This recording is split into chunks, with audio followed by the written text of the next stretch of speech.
Fourth views, चौथा विचार, बाकी Sisters and brothers of America,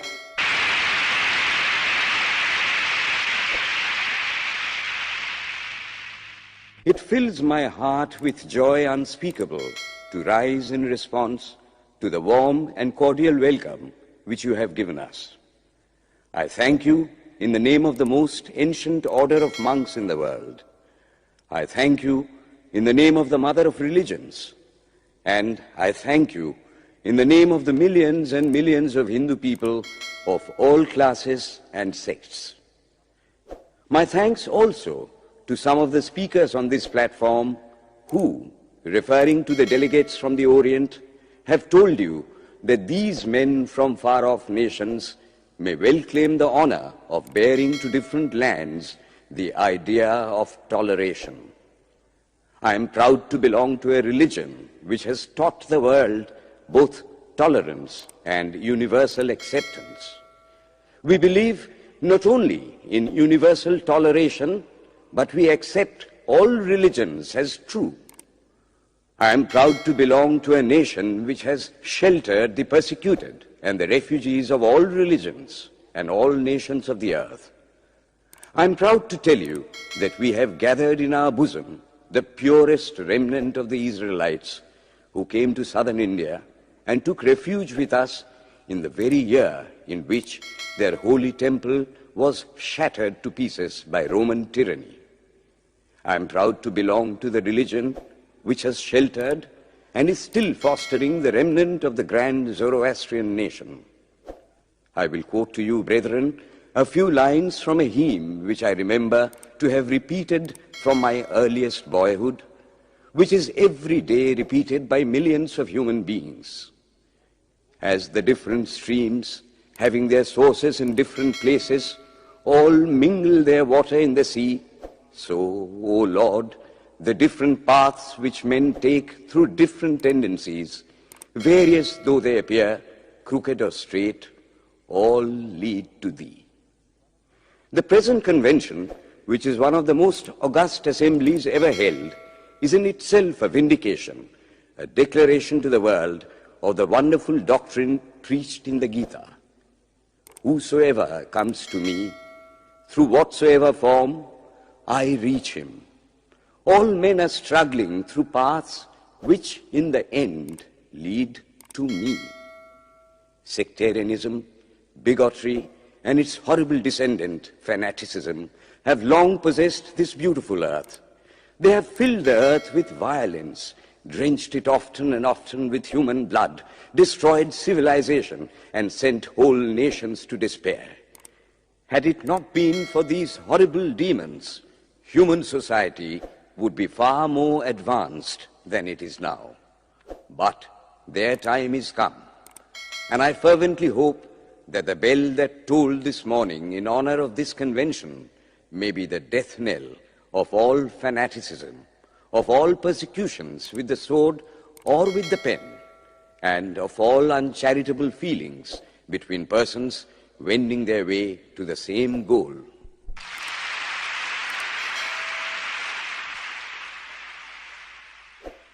Ladies and gentlemen, on the agenda for today, the 15th of September, 1893, a galaxy of eminent speakers are scheduled to address us, and it gives us great pleasure to once again invite Swami Vivekananda to speak. His subject for today, Why We Disagree.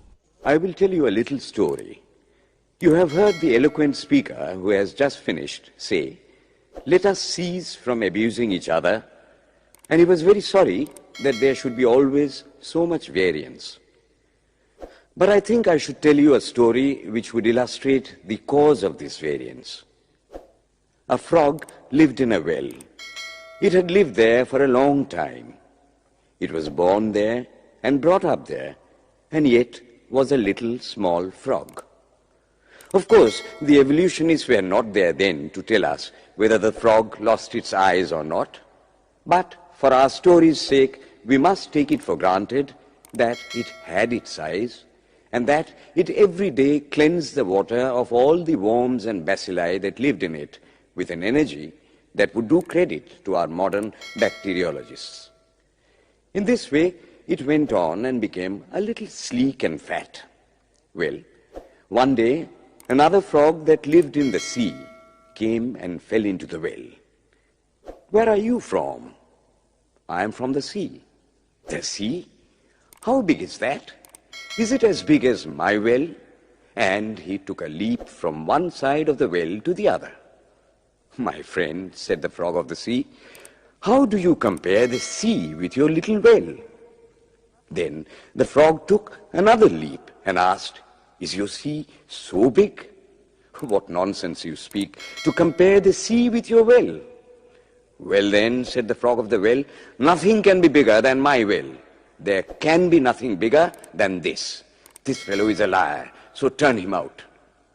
That has been the difficulty all the while. I am a Hindu. I am sitting in my own little well and thinking that the whole world is my little well. The Christian sits in his little well and thinks the whole world is his well. The Mohammedan sits in his little well and thinks that is the whole world. I have to thank you of America for the great attempt you are making to break down the barriers of this little world of ours, and hope that in the future the Lord will help you to accomplish your purpose.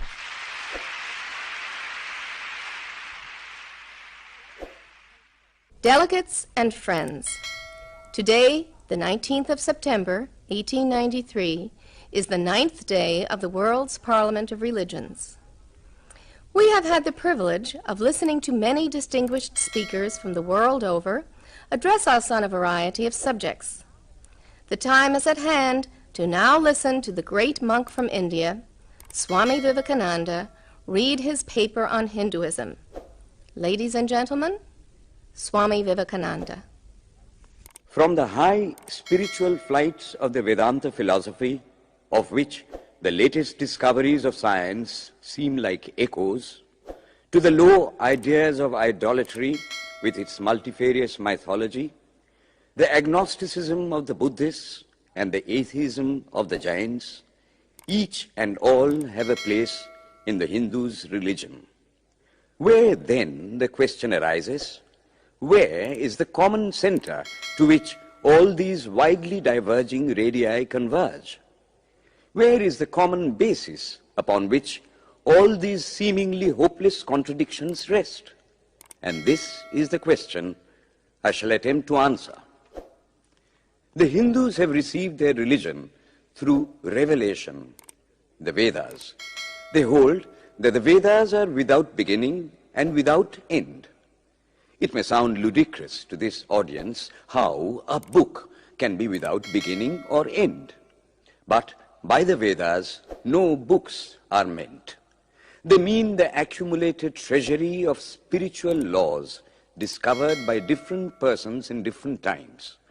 Just as the law of gravitation existed before its discovery and would exist if all humanity forgot it, so is it with the laws that govern the spiritual world. The moral, ethical, and spiritual relations between soul and between individual spirits and the Father of all spirits were there before their discovery and would remain even if we forgot them. The discoverers of these laws are called rishis, and we honor them as perfected beings. I'm glad to tell this audience that some of the very greatest of them were women. Here it may be said that these laws, as laws, may be without end, but they must have had a beginning. The Vedas teach us that creation is without beginning or end. Science is said to have proved that the sum total of cosmic energy is always the same. Then, if there was a time when nothing existed, where was all this manifested energy? Some say it was in a potential form in God. In that case, God is sometimes potential and sometimes kinetic, which would make him mutable. Everything mutable is a compound, and everything compound must undergo that change which is called destruction. So God would die, which is absurd. Therefore, there never was a time when there was no creation. If I may be allowed to use a simile, creation and creator are two lines without beginning and without end, running parallel to each other. God is the ever-active providence by whose power systems after systems are being evolved out of chaos, made to run for a time and again destroyed. This is what the Brahmin boy repeats every day. The sun and the moon the Lord created like the suns and moons of previous cycles.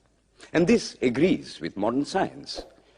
Here I stand, and if I shut my eyes and try to conceive my existence, what is the idea before me? The idea of a body. Am I then nothing but a combination of material substances? The Vedas declare, no. I am a spirit living in a body. I am not the body. The body will die, but I shall not die. Here am I in this body. It will fall, but I shall go on living. I had also a past. The soul was not created, for creation means a combination, which means a certain future dissolution. If then the soul was created, it must die.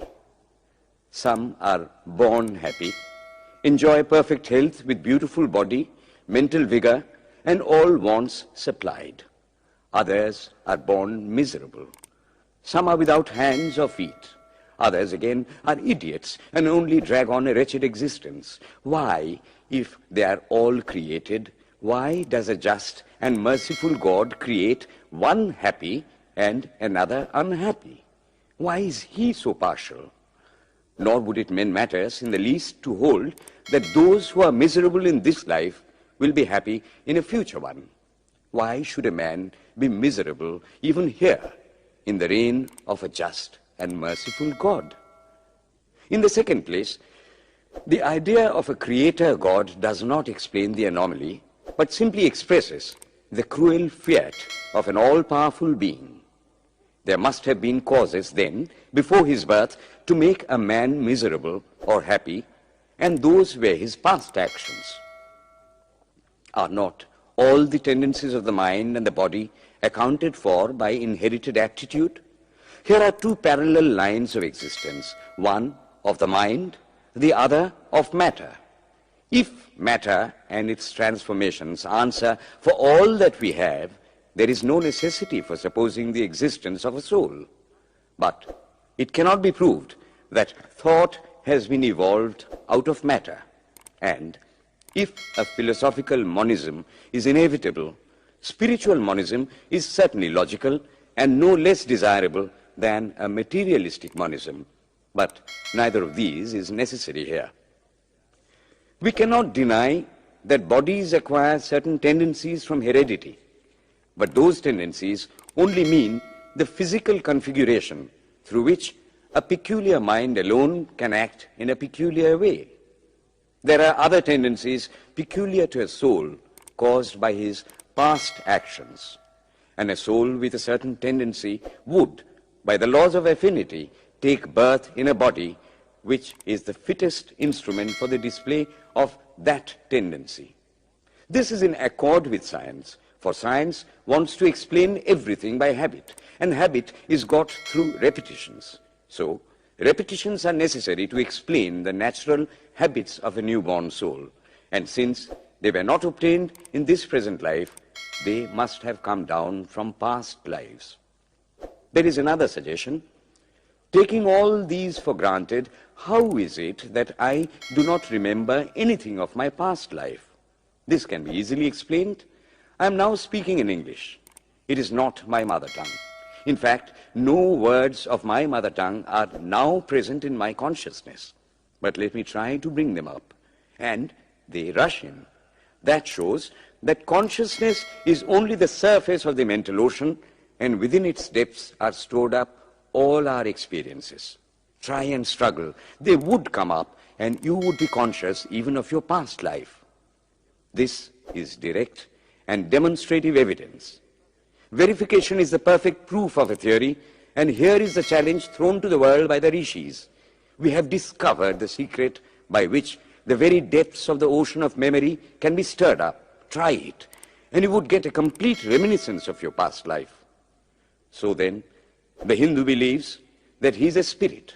Him the sword cannot pierce, him the fire cannot burn, him the water cannot melt, him the air cannot dry. He is nowhere but whose center is located in the body, and that death means the change of the center from body to body. Nor is the soul bound by the conditions of matter. In its very essence, it is free, unbounded, holy, pure, and perfect. But somehow or other, it finds itself tied down to matter and thinks of itself as matter. Why should the free, perfect, and pure being be thus under the thraldom of matter is the next question. How can the perfect soul be deluded into the belief that it is imperfect? We have been told that the Hindus shirk the question and say that no such question can be there. Some thinkers want to answer it by positing one or more quasi-perfect beings and use big scientific names to fill up the gap. But naming is not explaining. The question remains the same. How can the perfect become the quasi-perfect? How can the pure, the absolute, change even a microscopic particle of its nature? But the Hindu is sincere. He does not want to take shelter under sophistry. He is brave enough to face the question in a manly fashion, and his answer is, I do not know. I do not know how the perfect being, the soul, came to think of itself as imperfect, as joined to and conditioned by matter. But the fact is a fact for all that. It is a fact in everybody's consciousness that one thinks of oneself as the body. The Hindu does not attempt to explain why one thinks one is the body. The answer, that it is the will of God, is no explanation. This is nothing more than what the Hindu says, I do not know. Well then, the human soul is eternal and immortal, perfect and infinite, and death means only a change of center from one body to another. The present is determined by our past actions, and the future by the present. The soul will go on evolving up or reverting back from birth to birth and death to death. But here is another question. Is man a tiny boat in a tempest, raised one moment on the foamy crest of a billow and dashed down into a yawning chasm the next, rolling to and fro at the mercy of good and bad actions, a powerless, helpless wreck in an ever-raging, ever-rushing, uncompromising current of cause and effect, a little moth placed under the wheel of causation, which rolls on, crushing everything in its way, and waits not for the widow's tears or the orphan's cry? The heart sinks at the idea. Yet, this is the law of nature. Is there no hope? Is there no escape? Was the cry that went up from the bottom of the heart of despair. It reached the throne of mercy, and words of hope and consolation came down and inspired a Vedic sage, and he stood up before the world and in trumpet voice proclaimed the glad tidings. Hear ye, children of immortal bliss, even ye that reside in higher spheres. I have found the ancient one who is beyond all darkness, all delusion. Knowing him alone, you shall be saved from death over again. Children of immortal bliss. What a sweet, what a hopeful name. Allow me to call you, brethren, by that sweet name, heirs of immortal bliss. Yea, the Hindu refuses to call you sinners. We are the children of God, the sharers of immortal bliss, holy and perfect beings. Ye divinities on earth, sinners, it is a sin to call a man so. It is standing libel on human nature. Come up, O lions, and shake off the delusion that you are sheep. You are souls immortal, spirits free, blessed and eternal. Ye are not matter, ye are not bodies. Matter is your servant, not you the servant of matter. Thus it is that the Vedas proclaim not a dreadful combination of unforgiving laws, not an endless prison of cause and effect, but that at the head of all these laws, in and through every particle of matter and force, stands one, by whose command the wind blows, the fire burns, the clouds rain, and death stalks upon the earth. And what is his nature? He is everywhere, the pure and formless one, the Almighty and the All-Merciful. Thou art our Father, thou art our Mother, thou art our beloved friend, thou art the source of all strength. Give us strength. Thou art he that beareth the burdens of the universe. Help me bear the little burden of this life. Thus sang the rishis of the Vedas. And how to worship him? Through love. He is to be worshipped as the one beloved, dearer than everything in this and the next life. This is the doctrine of love declared in the Vedas, and let us see how it is fully developed and taught by Krishna, whom the Hindus believe to have been God incarnate on earth. He taught that a man ought to live in this world like a lotus leaf, which grows in water but is never moistened by water. So a man ought to live in the world, his heart to God and his hands to work. It is good to love God for hope of reward in this or the next world, but it is better to love God for love's sake. And the prayer goes, Lord, I do not want wealth, nor children, nor learning. If it be thy will, I shall go from birth to birth. But grant me this, that I may love thee without the hope of reward. Love unselfishly for love's sake. One of the disciples of Krishna, the then Emperor of India, was driven from his kingdom by his enemies and had to take shelter with his queen in a forest in the Himalayas. And there, one day, the queen asked him how it was that he, the most virtuous of men, should suffer so much misery. Yudhishthira answered, Behold, my queen, the Himalayas. How grand and beautiful they are. I love them. They do not give me anything, but my nature is to love the grand, the beautiful. Therefore, I love them. Similarly, I love the Lord. He is the source of all beauty, of all sublimity. He is the only object to be loved.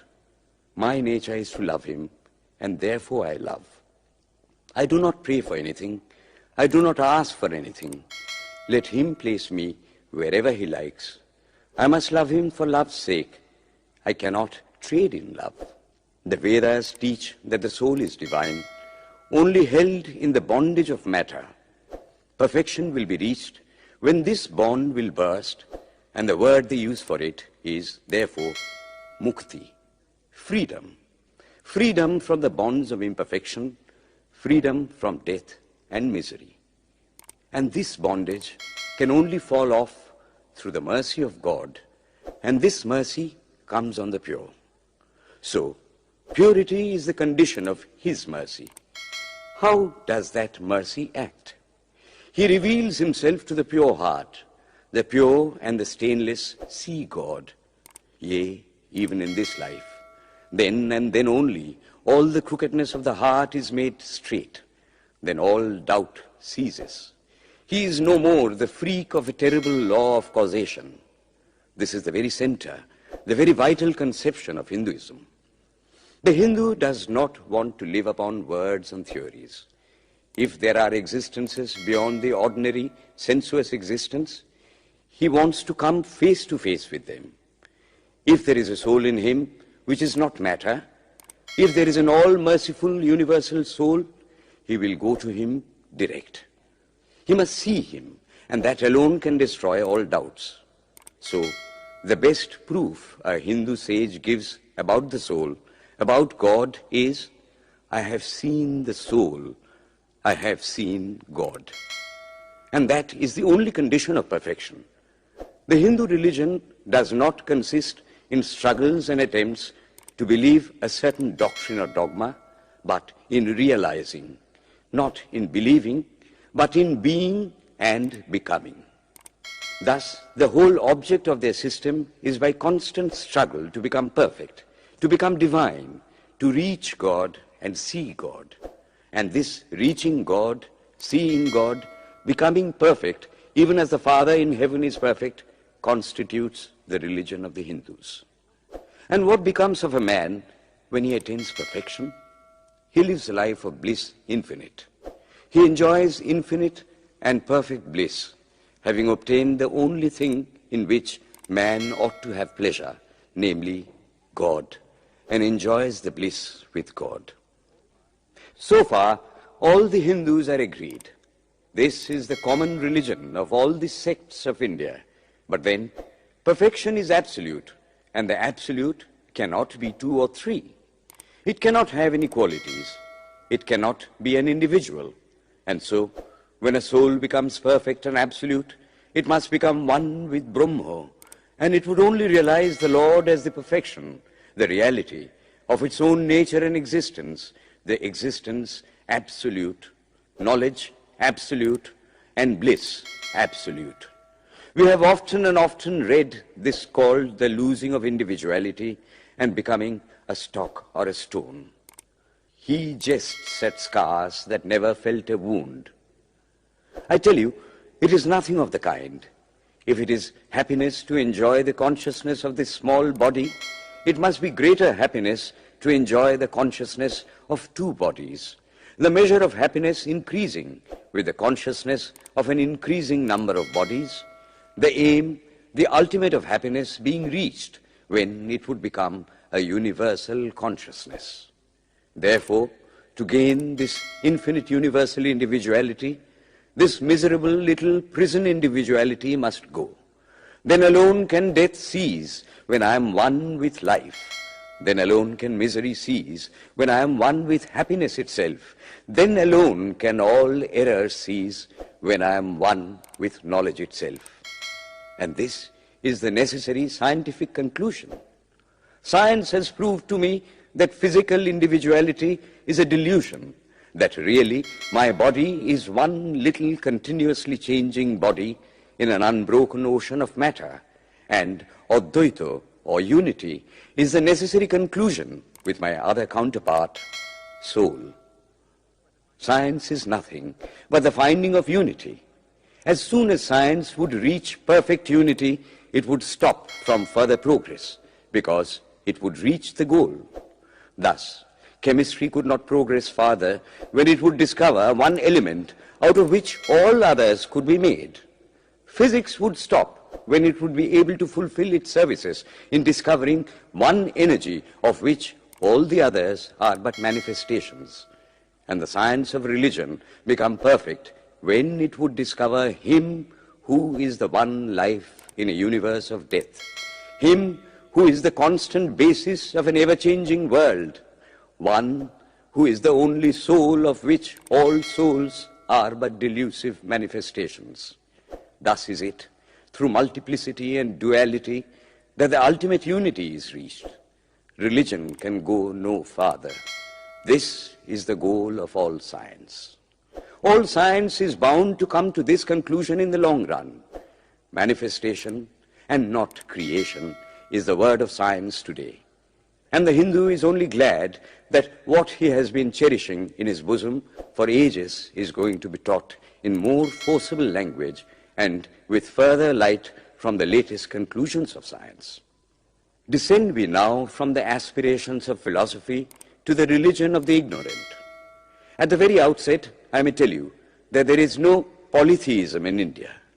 In every temple, if one stands by and listens, one will find the worshippers applying all the attributes of God, including omnipresence, to the images. It is not polytheism, nor would the name henotheism explain the situation. The rose, called by any other name, would smell as sweet. Names are not explanations. The tree is known by its fruits. When I have seen amongst them that are called idolaters, men, the like of whom, in morality and spirituality and love, I have never seen anywhere, I stop and ask myself, can sin beget holiness? Superstition is a great enemy of man, but bigotry is worse. Why does a Christian go to church? Why is the cross holy? Why is the face turned toward the sky in prayer? Why are there so many images in the Catholic Church? Why are there so many images in the minds of Protestants when they pray? My brethren, we can no more think about anything without a mental image than we can live without breathing. By the law of association, the material image calls up the mental idea and vice versa. This is why the Hindu uses an external symbol when he worships.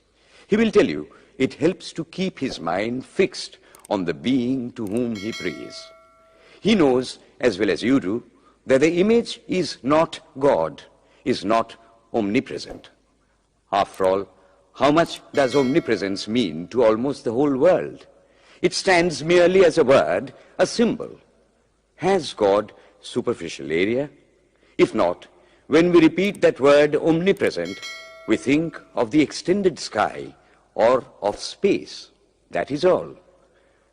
As we find that somehow or other, by the laws of our mental constitution, we have to associate our ideas of infinity with the image of the blue sky or of the sea, so we naturally connect our idea of holiness with the image of a church, a mosque, or a cross. The Hindus have associated the ideas of holiness, purity, truth, omnipresence, and such other ideas with different images and forms.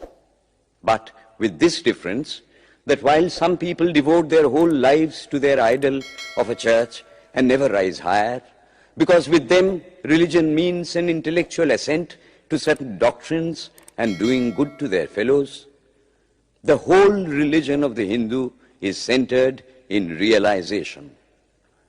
Man is to become divine by realizing the divine. Idols or temples or churches or books are only the supports, the helps of his spiritual childhood, but on and on he must progress. He must not stop anywhere. External worship, material worship, say the scriptures, is the lowest stage. Struggling to rise high, mental prayer is the next stage.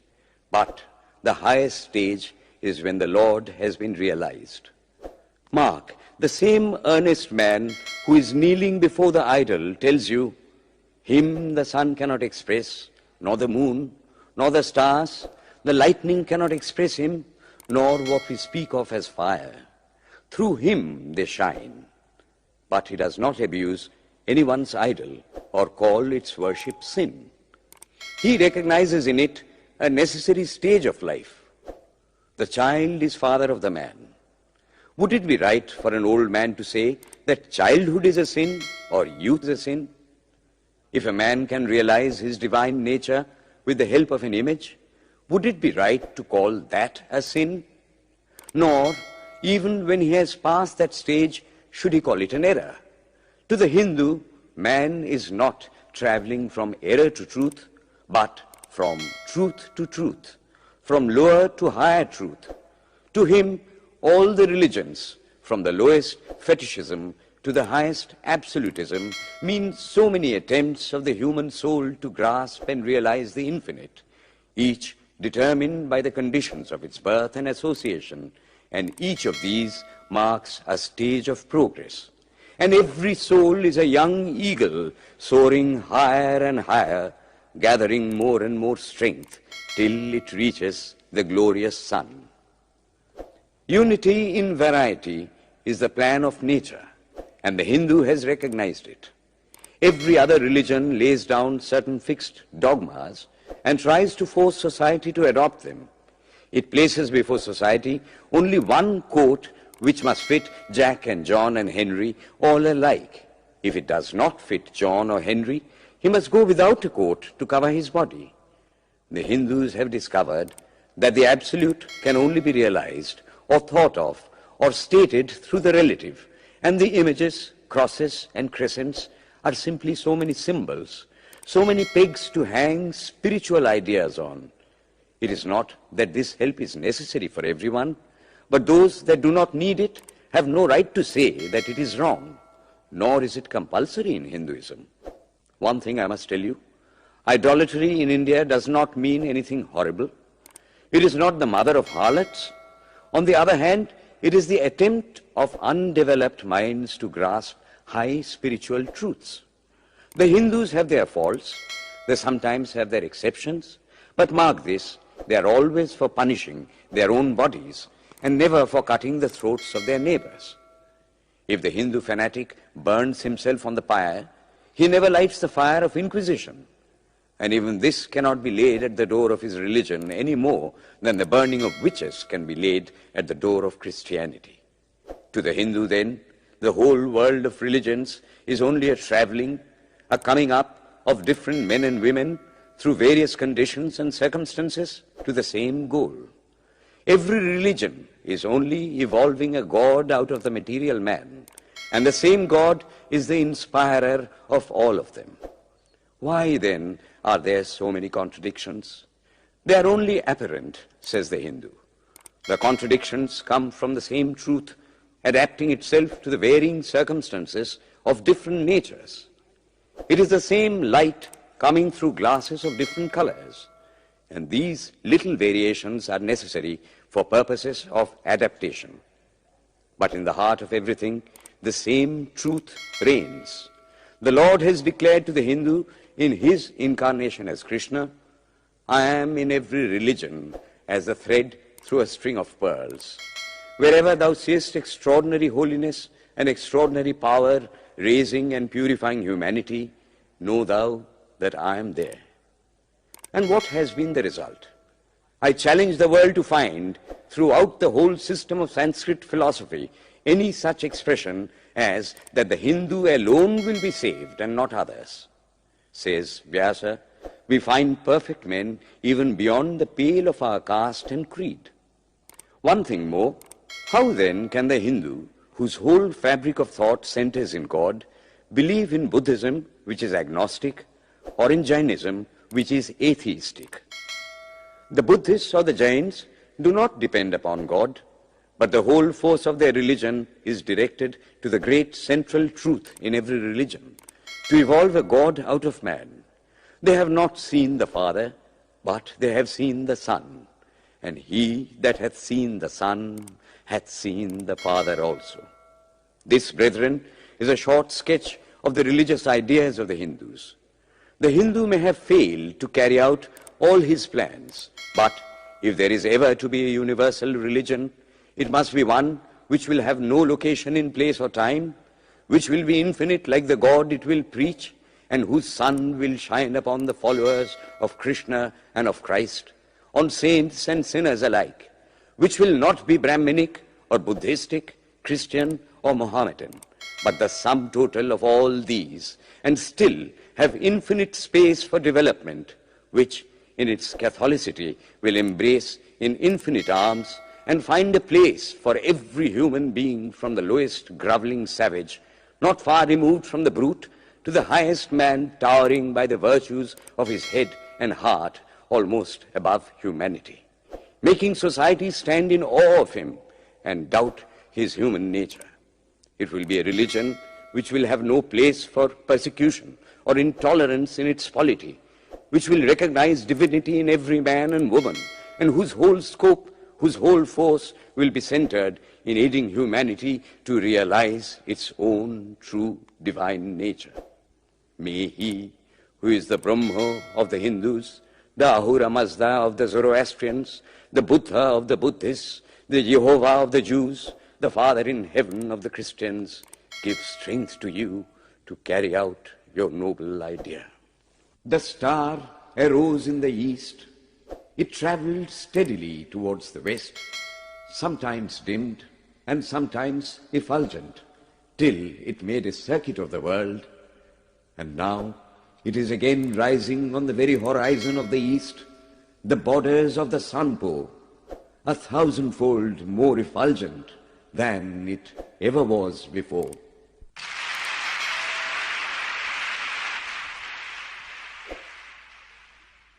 Today, the 26th of September, 1893, is the penultimate day of this Parliament of Religions at Chicago.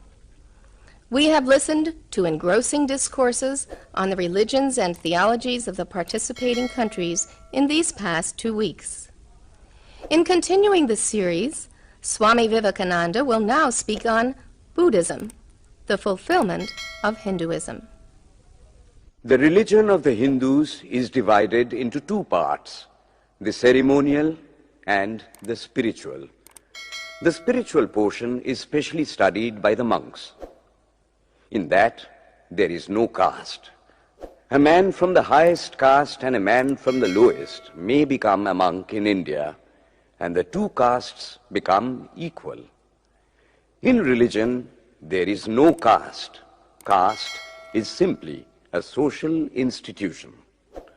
When Buddha was teaching, Sanskrit was no more the spoken language in India.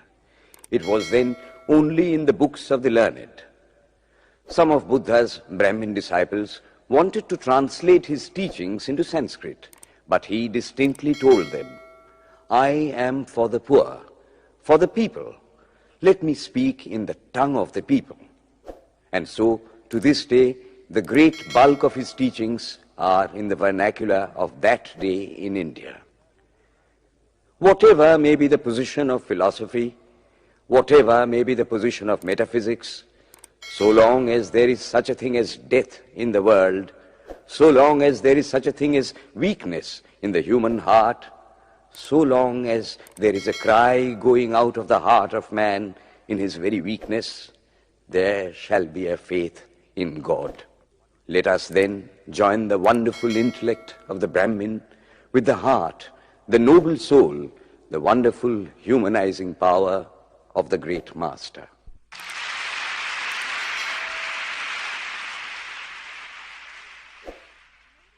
Ladies and gentlemen, in a short while from now, the World's Parliament of Religions at Chicago will come to a close. And this day, the 27th of September, 1893, will go down in history as a landmark for more reasons than one. It is in the fitness of things that we now call upon Swami Vivekananda from India to address this final session. The world's parliament of religions has become an accomplished fact, and the merciful Father has helped those who labored to bring it into existence and crown with success their most unselfish labor. My thanks to those noble souls whose large hearts and love of truth first dreamt this wonderful dream and then realized it. My thanks to the shower of liberal sentiments that has overflowed this platform.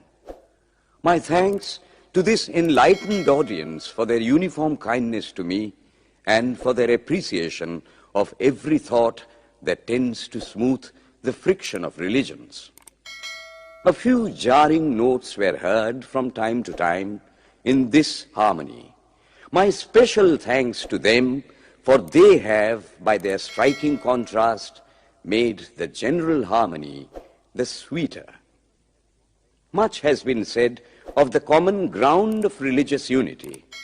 I am not going just now to venture my own theory, but if anyone here hopes that this unity will come by the triumph of any one of the religions and the destruction of the others, to him I say, brother, yours is an impossible hope. Do I wish that the Christian would become Hindu? God forbid. Do I wish that the Hindu or Buddhist would become Christian? God forbid.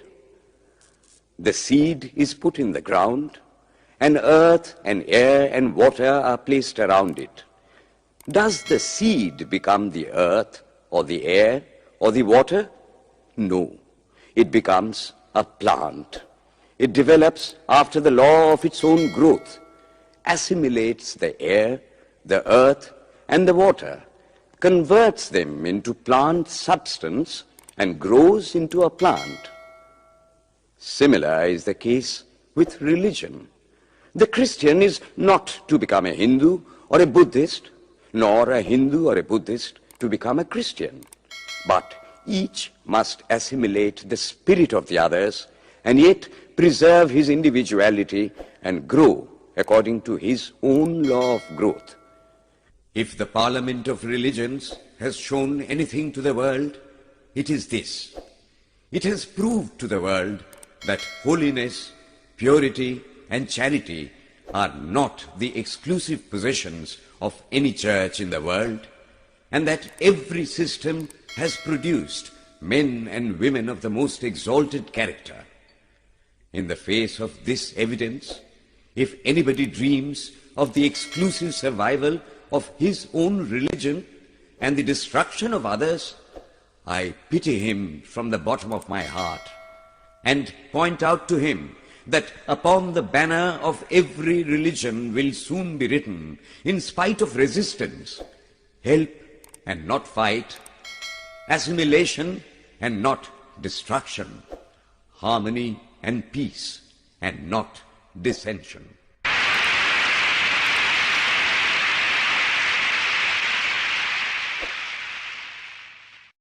Fourth views, चौथा विचार।